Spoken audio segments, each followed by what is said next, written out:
സ്ത്രീകൾക്ക് രാത്രി മാത്രം പ്രവേശനമുള്ള കേരളത്തിലെ ഈ ഒരു മഹാക്ഷേത്രത്തിലേക്ക് നിങ്ങൾ ദർശനം നടത്താനായി വന്നിട്ടുണ്ടോ? ഞാൻ പറഞ്ഞു വരുന്നത് കണ്ണൂർ ജില്ലയിലെ ഒരു പുരാതന ശിവക്ഷേത്രത്തെ പറ്റിയിട്ടാണ് കേട്ടോ. തളിപ്പറമ്പ് രാജരാജേശ്വര ക്ഷേത്രം. ഈ ഒരു ക്ഷേത്രം കേരളത്തിലെ 108 ശിവക്ഷേത്രങ്ങളിൽ ഒന്നായി കണക്കാക്കപ്പെടുന്നു.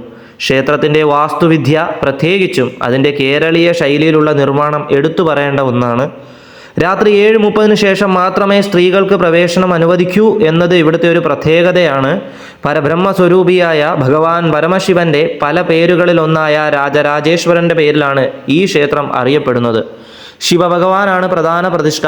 എന്നാൽ ശിവഭഗവാന്റേതായ പല വിശേഷങ്ങളും ഇവിടെ ഇല്ല എന്നൊരു പ്രത്യേകതയും ഈ ഒരു ക്ഷേത്രത്തിനുണ്ട് കേട്ടോ.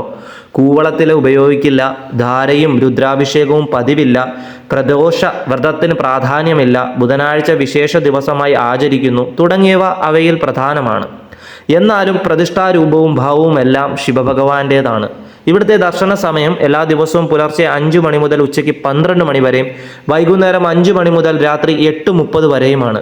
ഉപദേവതകളായി പാർവതി ദേവിയുണ്ട്, ഗണപതി ഭഗവാൻ സങ്കല്പമാണ്, സുബ്രഹ്മണ്യസ്വാമിയും സങ്കല്പമാണ്.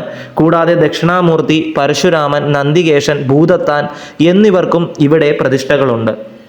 ചെറുകുന്ന് അന്നപൂർണേശ്വരി, മാടായിക്കാവിലമ്മ എന്നീ ദേവിമാരുടെ അദൃശ്യ സാന്നിധ്യവും ഇവിടെ സങ്കല്പിച്ചു വരുന്നുണ്ട് കേട്ടോ.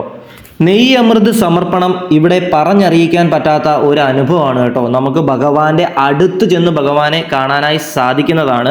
ട്രെയിൻ മാർഗം വരുമ്പോൾ ഈ ഒരു ക്ഷേത്രത്തിലെ ഏറ്റവും അടുത്തുള്ള റെയിൽവേ സ്റ്റേഷൻ അത് നമ്മുടെ കണ്ണൂർ റെയിൽവേ സ്റ്റേഷൻ തന്നെയാണ് കേട്ടോ. കണ്ണൂർ റെയിൽവേ സ്റ്റേഷനിൽ നിന്നും വെറും 23 കിലോമീറ്റർ ദൂരം മാത്രമേ ഉള്ളൂ ക്ഷേത്രത്തിലേക്ക്.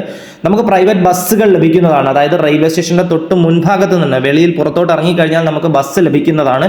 1 മണിക്കൂർ കൊണ്ട് നമ്മൾ ഈ ഒരു ക്ഷേത്രത്തിലേക്ക് എത്തും. 30 രൂപയായിരിക്കും ഒരാൾക്ക് ബസ് ചാർജ് വരുന്നത് കേട്ടോ. ഡീറ്റെയിൽ ആയിട്ടുള്ള വ്ലോഗ്, ട്രെയിൻ മാർഗം ഈ ഒരു ക്ഷേത്രത്തിലേക്ക് എങ്ങനെ പോകാൻ സാധിക്കും എന്നതിനെ പറ്റിയിട്ടുള്ള വീഡിയോ ഉടനെ തന്നെ നമ്മുടെ ഈ ഒരു പേജിൽ അപ്ലോഡ് ചെയ്യുന്നതാണ്.